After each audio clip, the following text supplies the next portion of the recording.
Hi everyone, my name's Elle, Hi everyone, my name is Erica.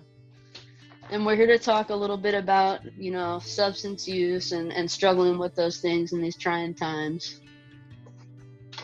We know that y'all might be going through it a little bit. I think, we both have personal experience in this area, so we're here to try to offer some words of support.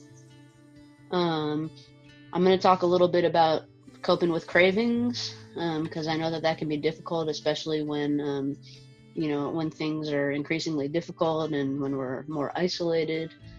So just a couple of things that we can do to deal with like cravings for drugs or alcohol when you're trying not to use. I mean, first of all, it's important to recognize that you're having a craving. I know that seems simple, but sometimes we don't even know that that's what's going on.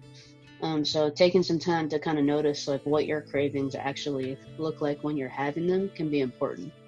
Um, also, really knowing what the things are that trigger you, because for some of us, it's Mm. like certain environments.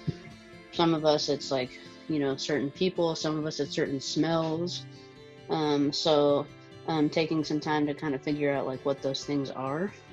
And once you kind of identify um, what your triggers are and that you're having a craving, then like what do you actually do about it? Well, something that's interesting about cravings is that even if you do absolutely nothing, at some point, like many things, they do tend to pass on their own. Mm.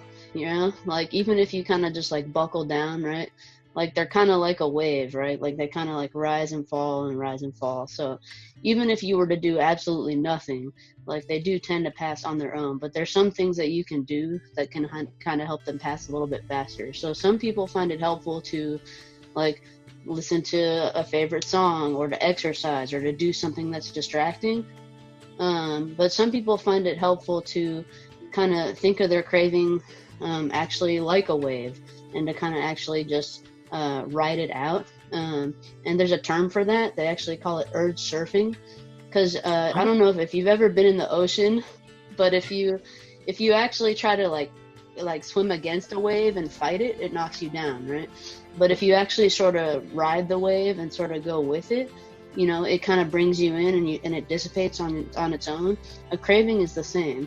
So if you kind of recognize, well, I'm having a craving, that's what's going on, and we sort of like roll with it and we're able to recognize that's what's happening, it can make it a little bit easier for us to kind of like go about our business, and then maybe it's not such a horrible thing. But it can also be helpful for us to be able to have some support and people we can talk to. And with that, I'm going to turn it over to Erica because she's going to be able to offer some ways for you to have some support. Hi everyone. So at this time, we're being in shelter in place. It's probably very difficult. I mean, I myself, who used to be, addicted to meth and alcohol. My first go-to when things get really like stressed was to get high. I didn't want to feel it, and so now we're in this situation, and I'm sure it's very difficult for people. And so for me, I'm going to share a resource that I came across on Facebook.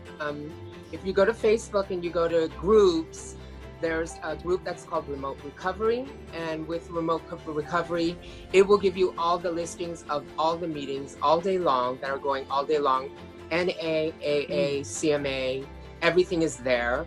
And it's so easy to find a meeting, and that works for your schedule, which I'm sure everybody's schedule is really flexible these days because we're all indoors, I hope. But yes, it's really easy to join. You just join and then you look at the meeting lists, meeting schedules, and everything is printed there. It's really easy to go to.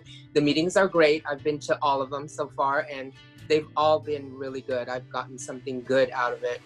Meetings, I mean, it's not the same as going to an actual meeting, but it's there. You feel, you're part of community and you're hearing people share, and it's a good feeling, and it'll help, especially with cravings if you're getting triggered, or it helps. So that's what I have for you all today. Thank you.